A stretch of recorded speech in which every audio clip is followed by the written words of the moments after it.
on to our last subject. And our last subject is the Pokemon Presents Nintendo event, which I will hand over to the Nintendo nerd of the crew, Simba Sensei, to take it away. Sweet, thanks, man. So for the last segment of this podcast, we will be talking about the Pokemon Presents, and this is actually quite funny because we did a little review on Nintendo Direct, and one of my key disappointments was the fact that they never touched on anything Pokemon, and then and a week later. Bro, it was so famous it got its own event, bro. A week later, man, they just announced, like, I think it was the day before, they just announced, like, hey, guys, Pokemon Presents is going to be coming tomorrow. Bro, before you carry on, Pokemon Present was so, like, it's, like, they got their own event, but Zelda's 35th, like, anniversary, there was, like, nothing announced. Hey, man, you never know, bro. You never know. We carry on. Anyway, so... yes, Pokemon Presents, for those of you guys who don't know what it is, it's pretty much just kind of like PlayStation State of Play, but a little bit better, where they just announce all the upcoming updates and events and also releases for the current and new Pokemon games that we will see this year and next year. So that's pretty much what Pokemon Presents is, and Pokemon Presents didn't disappoint this year. I can't remember the last Pokemon Presents I watched.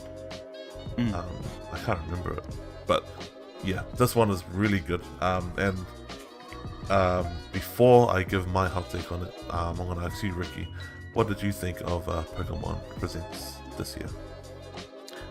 Bro, being a dude who doesn't know much about, like, of course I know Pokemon, but not really how the event in it run, and like Nintendo wise. I was like, I told you before in the chat, is that I like their opening 2-3 minutes of going through like the generations of the handheld console, and I was man, that was so cool, man. Like watching like everything, like how it's kind of like from the start, how you see the very first Nintendo handheld all the way up to the latest. I was just kind of sucked they didn't show the Nintendo Lite, you damn bastards. They showed the Nintendo Switch, but they didn't the Switch Lite, you bastards. But it's, oh man, I can see why you're a huge Nintendo fan and a big fan of them for so long. And I just really like how they little, like, PlayStation can't do this, man. I don't know why. They've got the money, they could, but like Nintendo has a creativity with a lot of things that Sony doesn't. So this first 2-3 minutes were my favorite, going through each, and it showed like which Pokemon like series came out with it. Bro, I didn't even know there was a black and white. But I was like, what? This is black and white? Yeah. But that was probably one of my favorite parts. But the way the event was run, like you said before, is that there's some level of like intimacy, like in the fact that they've got like the owner, like the CEO himself, addressing like the fans and talking to them about when the new game, and then they had like the head developer Nintendo or Pokemon or come out, and he gave his little take on it. And that's what PlayStation is not doing. Like it feels like, oh yeah, we make all this money, let's just put this stuff together and throw it out there, because who cares? People will buy it. People are fighting about consoles anyways. So who cares? Let's just create more turmoil. But that's what I enjoyed. And going off me not playing much Pokemon, the last Pokemon game I played was it Ruby? I think it was Ruby, the last one I had. That's on the 3DS. Omega Ruby for Sapphire. I remember you sending me all your tough Pokemon. I think you sent me a couple of Pokemon, hey? Yeah, I did, because you wanted some. Farm me. But yeah, that's I think the only takeaway that I can take away from that was that I was excited for Pokemon Snap. Yeah, I know, that's what I mean. Like, I think I was mocking you on the other podcast, but I didn't know what Snap was. But like actually seeing it and seeing what it meant and what it does, and like how, like, what you actually do, I thought that was pretty cool. It seems so simple, but I was like, oh, that'd be cool, traveling around taking pictures. It's so cool, man. They should show them mating, so you can take. I wonder if you get a high score if you catch like 2 Bulbasaurs. Bro. All right, guys. Wait, So is it's Ricky. Bulbasaur a male only or female? Both. You get both. Do you get a male Yeah. Bulbasaur? Well, how else do female? they make the other Bulbasaurs? That's true. I always thought Bulbasaur was male. Like, He you know what does I look mean? like a male, but like You never get that impression. Like Yeah. Squirtle, you male. Pikachu could be trans because his squeaky ass voice. Charizard definitely male. yeah. Well, see, that's the thing. Like, yeah, they can get mostly Pokemon species male or female, except for the legendaries. I think, yeah. Legendary Pokemon are genderless. Yeah, Yeah. genderless. Fine, because they're gods. Anyway, Simba, what are your takes from the Oh, Pokemon man. presenter? Mine was just, bro, everything about it. Like they got a cool event now on Pokemon Sword and Shield where you can capture a Gigantamax, Pikachu, and Eevee. You know those How do you ones. capture that? Do they come out big? Do you Yeah. hunt them with? So it's kind of like a raid. Like you and 3 other trainers, you're trying to take down this one Pokemon who's got like massive pool of health, and not only that, they like bump up like shields and stuff. So like, Yeah. so what it is like, it'll be like a big Pikachu, and then it'll have a lot of health, and it'll have like some shields, and then you and your whoever you else you're paired up with, you guys will take down the shields, take down the health, and then that Pikachu will attack, and this is like a Pokemon battle. It's like a 4v1, and then after that, everyone gets a chance to capture that one Pokemon. Yeah, so all 4 of us could capture it, or 1 of us could capture it, or 2 of us could capture it at the end of it, and you get rewards as well. But they've made it like, because Gigantamax, Pikachu, and Eevee, they were just event Pokemon. Yeah. So now you can catch it out in the wild, and they've made that open for a limited time, which That's is cool. pretty cool. Yeah, so you can go and capture one now if you wanted to. Was that part of the event? Is that what they? Yeah, that's part of the event. Yeah, after the Pokemon Presents finished, it just went live after that. Would it be is that a tough Pokemon? Not really, no. It's just More like a people just collectible. wanted just to collect it. Yeah, you wouldn't use it in like a competitive team or anything, but yeah, it's just there for Why? collectibles. Huh? Why wouldn't you? I guess I see what you mean. It's just it's just Pokemon and their stats and stuff. But Pokemon. yeah, Pokemon Snap, already excited when I first heard about it. The thing with Pokemon Snap, man, is that like it's more than just taking pictures. It's like trying to make Pokemon like do things, or you're trying to activate something to happen out in there in the wild. I know you can make, I think you can take pictures of like Pokemon fighting and stuff as well. Like some Pokemon end up fighting if you do something to it or that. But yeah, Pokemon Snap, definitely looking forward to that. Diamond and Pearl are getting remakes. I'm not a fan of remakes. I didn't really get into Diamond and Pearl. This is the one where they introduced Rayquaza. So it went Diamond, Pearl, and then it went Emerald. What's Rayquaza? Is It's like Rayquaza like a? He's like a green dragon serpent looking. I know what he looks like, but is he? What's he in the Pokemon world? Is he like a, Yeah, he's a like legendary Pokemon. Oh, okay. Yeah, he's not a god. He's just a legendary Pokemon. Yeah. So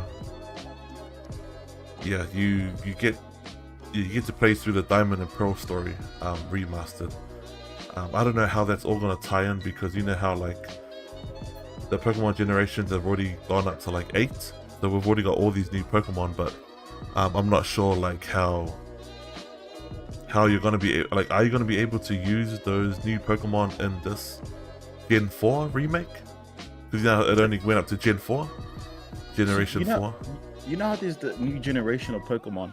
Was that found when they went to new regions, or was that kind of like regions. evolved?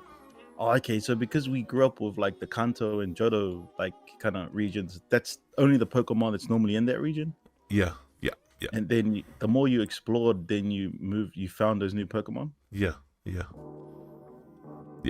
So like it's cool because Pokemon done like it's evolved so much, like in Gen, I think it's 7, like I can't remember, Gen 7, in the Alolan region, like You know how like in Kanto you had a Vulpix Mm.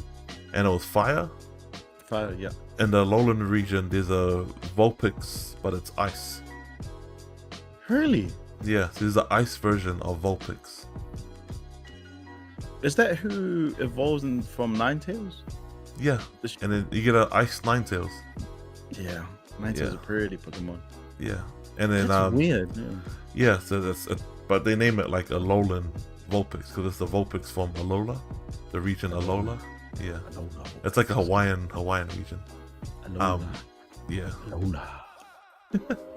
But like, but that's how much Pokemon's evolved. So like, what I'm trying to figure out is like, you've got this Gen 4 remake that's remade in 2021. Like, what are you gonna do with the Pokemon that weren't originally there from the Gen 4? Because you don't obviously have Gen 4, and then that means Gen 5 and 6 and 7 and 8 they can't go into Gen 4. But you got like all these people who have Gen 5, 6, and 7 and 8 Pokemon who might want to import them in there. But you probably might be able to, because like seeing the remake, the remastered, like how they've like seeing what it looks like, bro. The remaster looks 1,000 times better. Yeah, oh, it does definitely. Yeah, it does. But I think people just want to play the story all over again and play it in those graphics. It's like Let's Go Pikachu, Let's Go Eevee graphics. So let's go Pikachu, let's go Eevee. Is that remakes of Red and Blue? Yeah, pretty much. So what was the first one? Was Yellow the first one? No, Red and Blue. Red and Blue. Okay, so everything that happens in Eevee and Pikachu is remakes from the very first. Yeah, so you verse Brock in the beginning and Misty second, and yeah. I kind of feel like if I buy because I want to buy a Pokemon game, I feel like I want to buy that first before I get Sword and Shield. Like, why don't you buy it? Yeah, I reckon you should, just to reignite your your passion for Pokemon. Pokemon. I like Pokemon, but yeah, you're right. As soon as Red and Blue finished, that's my interest was went out the window. Definitely get it. But yeah, so there's that, and then man, I'm so happy they did this. The Pokemon what is it called? Arceus? Pokemon Arceus. Oh, Pokemon Legends Arceus. So Arceus is the guy that I was telling you about before. That he's like the Pokemon god. He's like the Pokemon that created everything. He sounds better like if you pronounce it Arceus. Is that how you pronounce it? No, you're right. It's Arceus. Arceus. That's how they pronounce it from the event, but Arceus sounds way better. Arceus.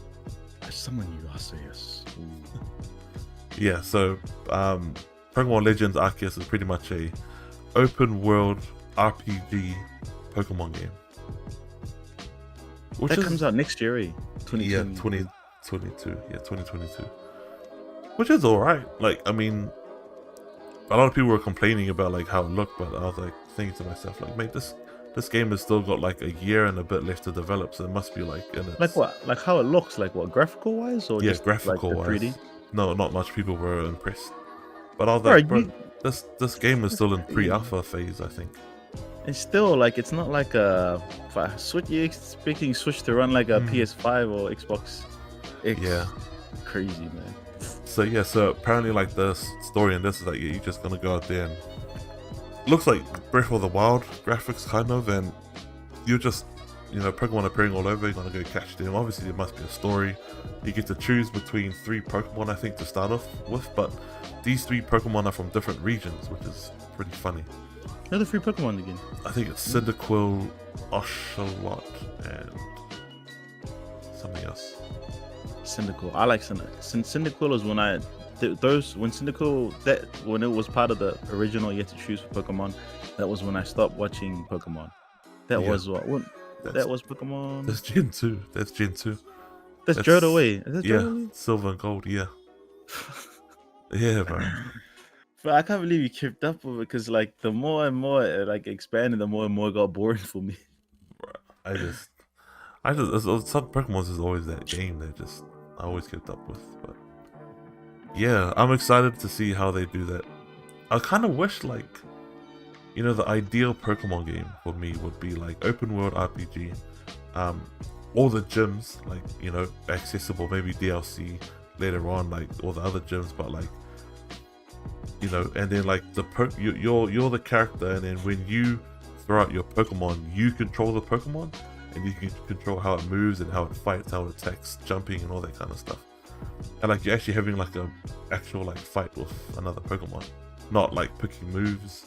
Although I don't mind that. I don't mind that because it's what I've grown up with. But I think it'd defeat having the trainer there, like for the trainer to tell you to be like, that's true. You Thunder Shock. Yeah. But then like I don't know. It's like you want to like how you did that Pokemon tournament, Pokken. Yeah, like how you can control their moves freely. I reckon that'd be pretty cool. But we'll just see how this goes with this RPG. Because it's always been in the talks. Pokemon becoming an open world RPG, and to see it now actually. I thought that's what Sword and Shield was kind of like. It is kind of open world, kind of already. No? Yeah, not really. Yeah, it's not a massive map, but it's still got the basic formula of Pokemon games. Yeah. That's crazy. It seemed big to me from what it looks like, but yeah, you're right. It's not like free roaming, like how you just. What the trailer looks like. The trailer looks mean, and into the trailer. Yeah. Anyway, that's my hot takes on it, man. I love that Pokemon Presents. That was really cool, and everyone got their because everyone was wanting a Diamond and Pearl remake anyway, so everyone got it. They all got it. Bro, about time, man. And it's this event was. I enjoyed this event more than the PlayStation State of Play, man. That PlayStation State of Play event was so bland, bro. Like no feeling at all. But like this Pokemon Presents event feels like Nintendo really cares. Yeah, they do. That's why just let the Japanese division of PlayStation run it, because like what's funny, even though they spoke in Japanese and had like the subtitles, I enjoyed that better than that female generic voice that was like, like this game coming to you in 2022. I was like, bro. Cut that out of the elevator voice, man. Yeah. Anyways, is there anything else you want to add on to Pokemon Simba? No. That's pretty much it. I'm just excited for Pokemon. I'm always excited for Pokemon, man. You know me, every time a new Pokemon game comes out, I'm like, bro, there's a new Pokemon game out, blah blah, they got this and that. Yeah. But Pokemon Snap, I'm looking forward to it, man. 2 months away. It's not a remake, it's like a new one, It's not a remake, it's a new one, yeah. Because the remake, the original, I actually got it on my PC, the original. I just got it on like an emulator and played it. It was, the original was only Gen 1, like the 1 to 150 Pokemon, like the original Pokemon that we grew up with. But this one is like all of them, anywhere, everywhere. So you play games through emulators? Heaps of people do, man. Not me, man. What's that website that you used to download those games from? Shut up, man. Anyway, this concludes our third segment for today on the Legion Crossover Podcast. I'll hand it over to Ricky.